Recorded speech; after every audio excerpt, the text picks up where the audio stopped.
صباح الخير. النهاردة موضوعنا عن الديسبيبسيا. By the end of this lecture, uh, you should be able to identify the major pathophysiological mechanism responsible for dyspepsia and construct a differential diagnosis of patient with suspected dyspepsia, identify the most appropriate test to identify dyspepsia, and apply acquired knowledge on virtual case scenarios and clinical situation in face-to-face session. Dyspepsia, this means bad. Pepsis means digestion. So dyspepsia means bad digestion. Dyspepsia is not a diagnosis. It's just a group of symptoms including upper abdominal pain or discomfort, bloating, early satiety, postprandial fullness, nausea with or without vomiting, anorexia, symptoms of GERD, regurgitation, and belching. Dyspepsia can be classified into three types: functional dyspepsia, structural dyspepsia, or a non-GI causes of symptoms like cardiac disease or muscular pain. We always diagnose functional dyspepsia by exclusion of organic causes. For diagnosis of functional dyspepsia, Rome Foundation put criteria based on symptoms for diagnosis of functional dyspepsia. This criteria depends on the presence of one or more of the following: postprandial fullness, early satiation, epigastric pain, epigastric burning with no evidence of structural disease. These symptoms should have for at least 3 months with onset at least 6 months previously. Functional dyspepsia has two main subtypes: postprandial distress syndrome and epigastric pain syndrome. In the first syndrome, which is postprandial distress syndrome, the patient will complain for at least 3 months with onset at least 5 months previously of one or more of the following: bothersome postprandial fullness, which occurring after ordinary sized meal and at least several times a week, or early satiety that prevent finishing a regular meal and occurs at least several times a week.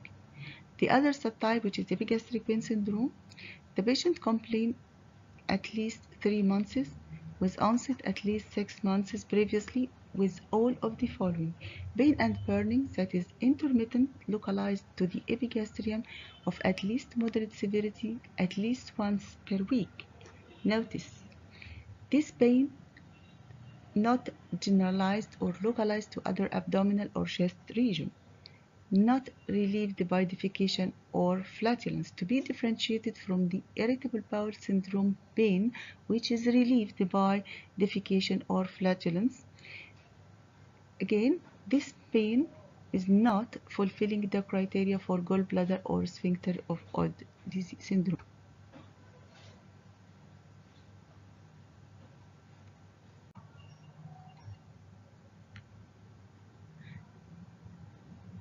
The approximate prevalence of dyspepsia is 25%, with range being 3 to 15% if GERD symptoms are excluded.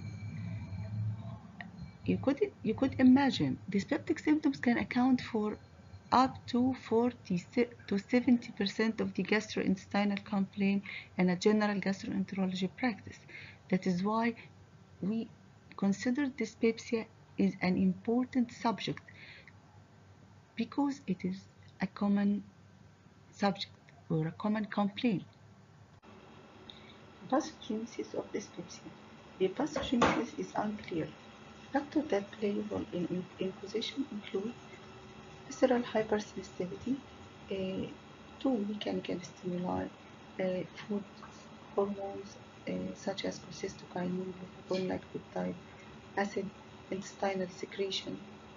The second one is disturbance in motility, just as slow gastric emptying, gastroparesis, small bowel dysmotility, and biliary dyskinesia. Impaired fundic accommodation. During, as we know, during feeding or during EE, the fundus relax to accommodate the food particle.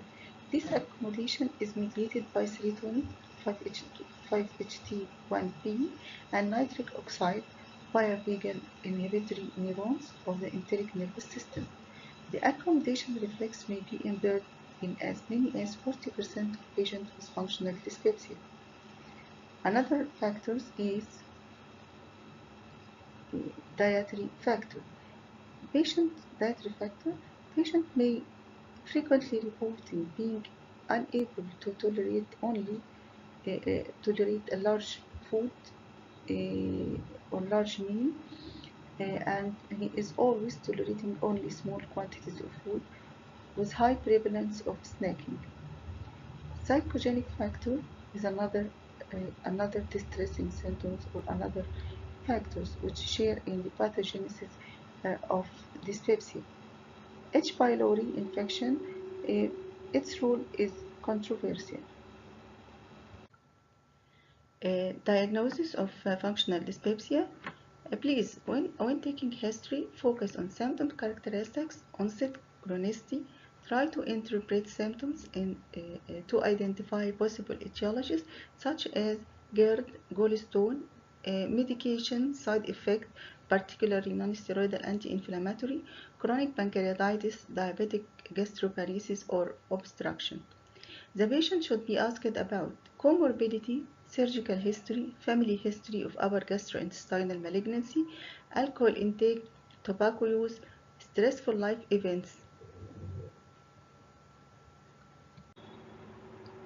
Diagnostic evaluation for dyspepsia including lab tests for exclusion of alarm signs like CBC for exclusion of anemia, ESR which may raise in presence of malignancy, occult blood in stool to exclude upper GI bleeding or GI bleeding in general.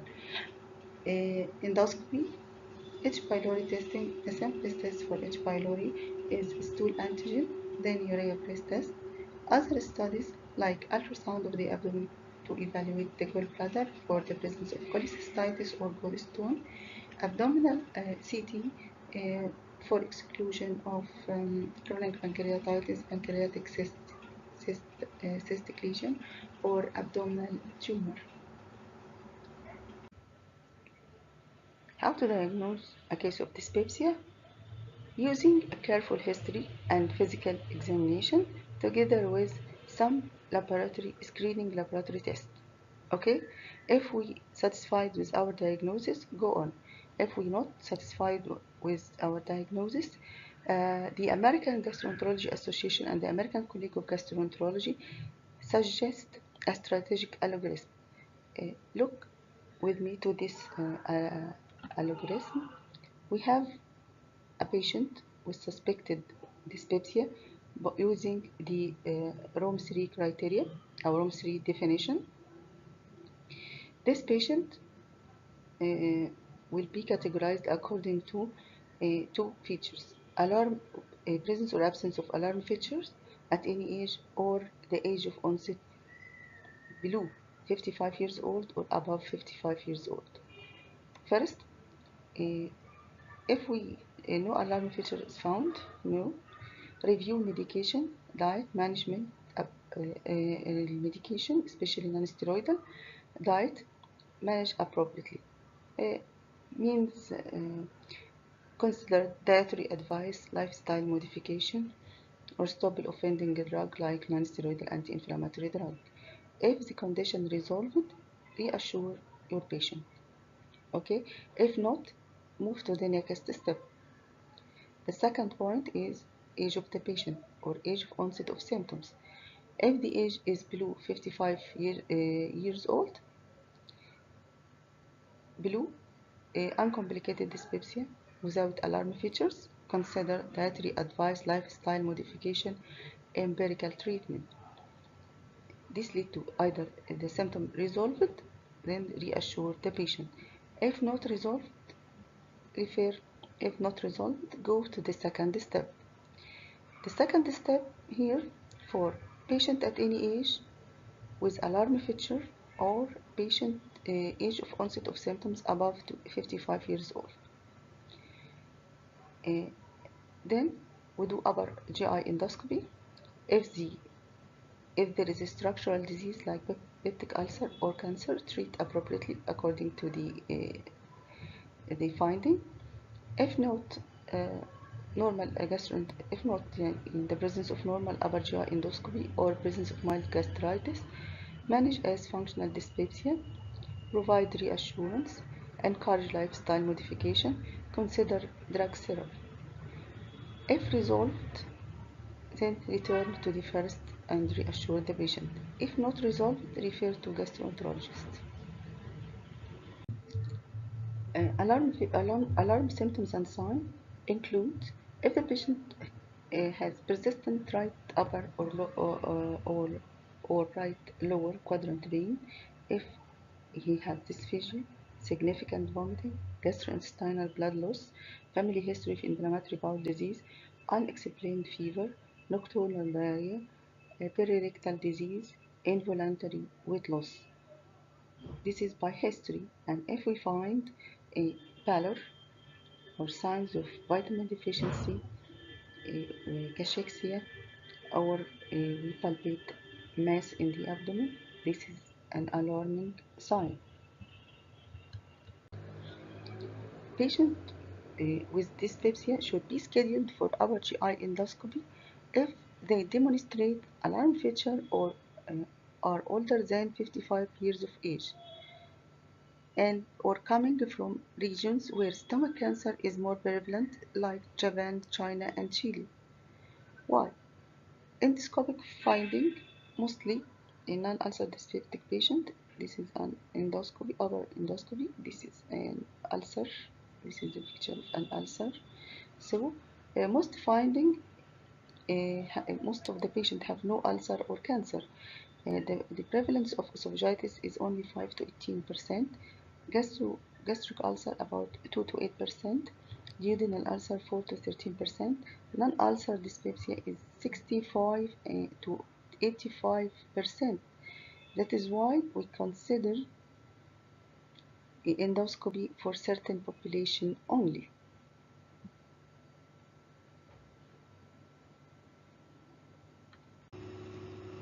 Treatment of dyspepsia.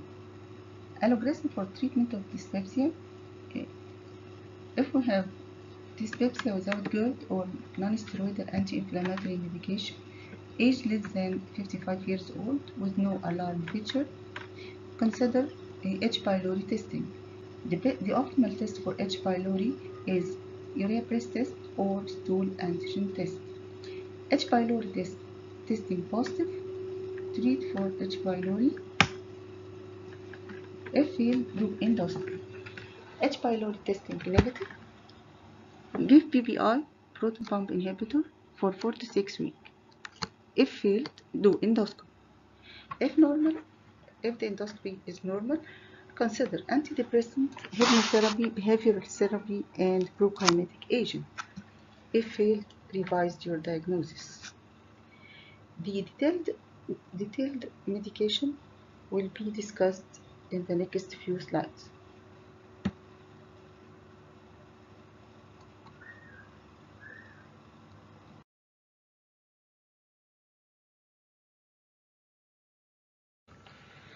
Differential diagnosis. Functional dyspepsia should be differentiated from the following. First of all is GERD. GERD should be considered when the predominant symptoms is regurgitation, substernal burning, and acid test. GERD can be diagnosed by either endoscopy or 24-hour pH metry. The second one is peptic ulcer disease. Peptic ulcer disease is one of the most common disease to be differentiated from dyspepsia. About 15% of patients with dyspeptic symptoms have gastric or duodenal ulcer diagnosed by endoscopy. Other causes to be considered in this patient are the use of non-steroidal anti-inflammatory drug and the presence of H. pylori infection. Less than 2% of dyspeptic patients have gastric cancer. Older patients are more likely to have gastric cancer, with 98% of cancer occurring in patients older than 50 years of age. Other risks for gastric cancer include H. pylori infection. The so-called intestinal angina or a chronic intestinal ischemia is characterized by chronic postprandial pain with marked weight loss due to mesenteric blood flow uh, reduction that is inadequate to the demand required by digestion. Typically, the patient has a history of tobacco use or underlying ischemic heart disease, atherosclerosis. Diagnosis may be made by magnetic resonance angiography or CT angiography. If the pancreaticobiliary, the pain associated with chronic pancreatitis may be epigastric or localized to the central abdomen, classically with radiation to the mid-back. Weight loss may occur. Pancreatic, endocrine, or exocrine insufficiency like diabetes, steatoria may or may not be present.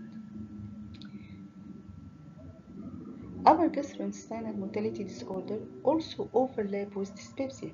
Causes of motility disturbance may include diabetic gastroparesis, chronic intestinal pseudo-obstruction, scleroderma, post-vagotomy syndrome, or other systemic disorder to be differentiated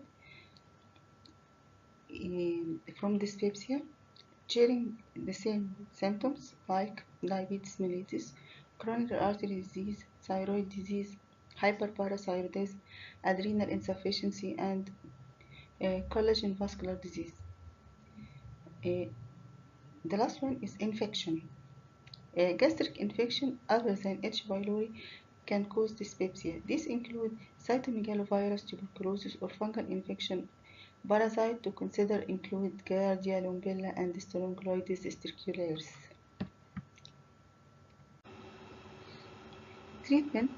Non-medical part of the treatment including reassurance that disease is a benign functional disorder, not lead to malignancy. Lifestyle modification like regular exercise and adequate restful sleep can be helpful in alleviating stress. Second, avoid caffeine intake and alcohol or minimize it as possible. Food which aggravates symptoms should be avoided, like onion, peppers, citrus fruit, fatty or heavy spiced food. Chemotherapy, either anti-secretory agent like H2 receptor blocker or PPI or proton pump inhibitor. H2 receptor blocker like ranitidine 150 mg twice daily or famotidine 20 mg twice daily. A proton pump inhibitor like omeprazole 20 mg daily or pantoprazole 40 mg daily.